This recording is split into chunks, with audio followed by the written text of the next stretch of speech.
A Jewish couple was celebrating its 50th anniversary. At the feast, the woman stands up and says, I want to make a toast to myself for sticking it out with him for 50 years. A toast to him for sticking it out with me for 50 years. And I want to tell you that the 50 years of our marriage have passed like 2 days. People were moved. What a beautiful relationship. 50 years, a Jewish couple, not only are they on speaking terms, but it just flew by like 2 days. Wow. Imagine, there was one nudnik in the crowd. I'm sure you know that in every audience, excluding this one, there are 3 types of Jews: Shlemiels, Shlemazels, and nudniks. The difference is the Shlemiel is the guy who pours the soup on the Shlemazel. The nudnik is the guy who wants to know what type of soup was it.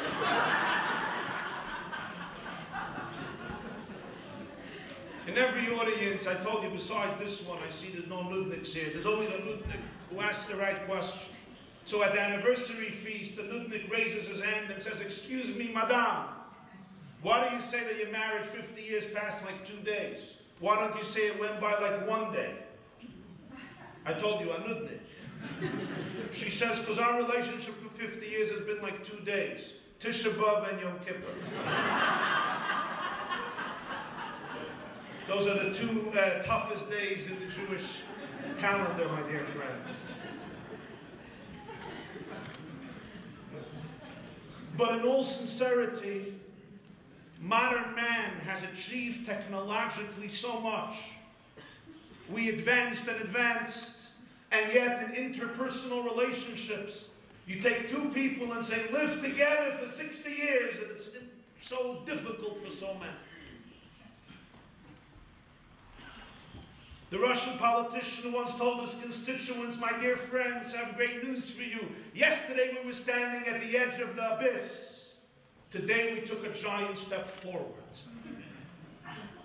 Humanity is taking giant steps forwards. Malayf to malayf. We're running and running. I come from a city called New York. If you drive 50 miles per hour, you get a ticket for double parking. The computer you bought yesterday, not yet Shabbos, the computer you're going to buy tomorrow, the computer you're going to buy tomorrow, I promise you by next week, is junk, old. It's too slow. Certainly the BlackBerry, the Raspberry, and the Schmasberry, and so on. A fast world, my life, we're running. But to where? When you look in a people's homes, in their inner life, there's so much brokenness. There's so much anger. There's so many dysfunctional families. I know in America where I live, 1 million children are added each year to the list of fragmented families growing up without the privilege of having 2 parents, celebrating with them, embracing them when they come home in the evening. Why? The Talmud says, the Talmud teaches a very insightful idea. The Talmud says that somebody who has a miserable marriage, even if they sin throughout their life, when they die and they come to heaven, they don't go to hell. You know why? They have been there already. In fact, I have a friend who comes to me, Rabbi Jacobson, yeah, I love shrimp. I say, okay, so what do you want from me? He says, I love lobster. I say, okay, Baruch Hashem, I also, what do you want? He said, I love swine. I say, okay, I won't tell your grandmother. I mean, what do you want from me? You want I should join you for lunch? I can't. My community might see me, it's not good, you know. So he says, no, I don't want you to join me. I'm just scared that when I die, I'm going to go to hell. I say, what's the problem? Marry a miserable woman. Make sure she makes your life miserable. Marry a woman in America, they have a name for it, begins with a B. In the Bible, it's called a machshefa. Let her make your life miserable, then you could sin, and when you come to heaven, you go straight to paradise. He says, brilliant idea. He says, where do I find a miserable woman who can make my life miserable? I say, speak to the matchmaker. He calls the matchmaker. He He says, I need a woman who will make my life miserable. Matchmaker says, from which block? He says, the best.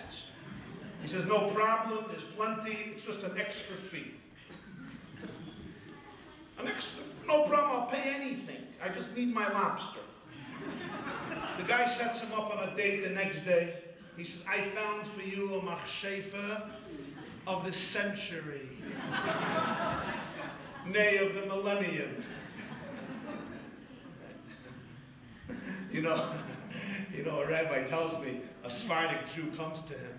He says, Rabbi, we have a custom to give a name to the child from the portion of the week, from the Torah. My wife gave birth to a girl, and the portion is Mishpatim in Exodus. What type of name can I give her? No stories there. The rabbi looks, there's only one name there, Machshefa. So the guy said, I can't give her that name. He said, why not? He said, my mother-in-law's alive.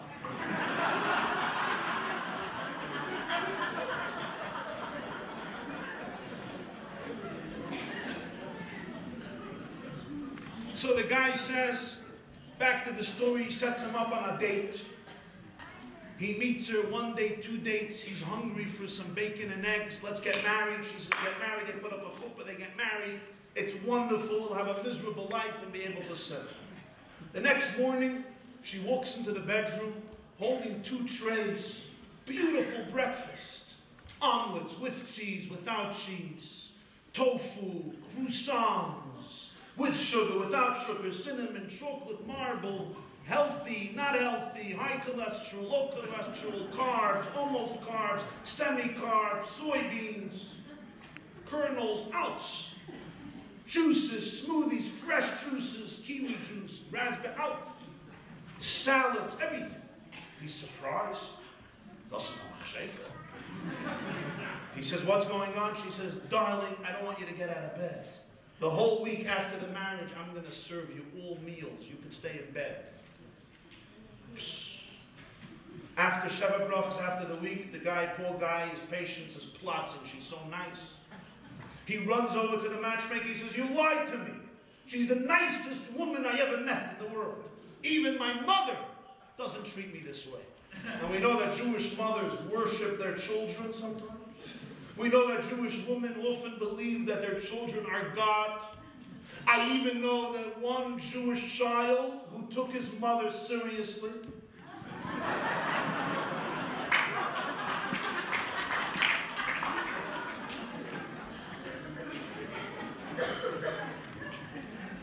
I always try to explain to my Christian friends. I say, all of our mothers think we're God.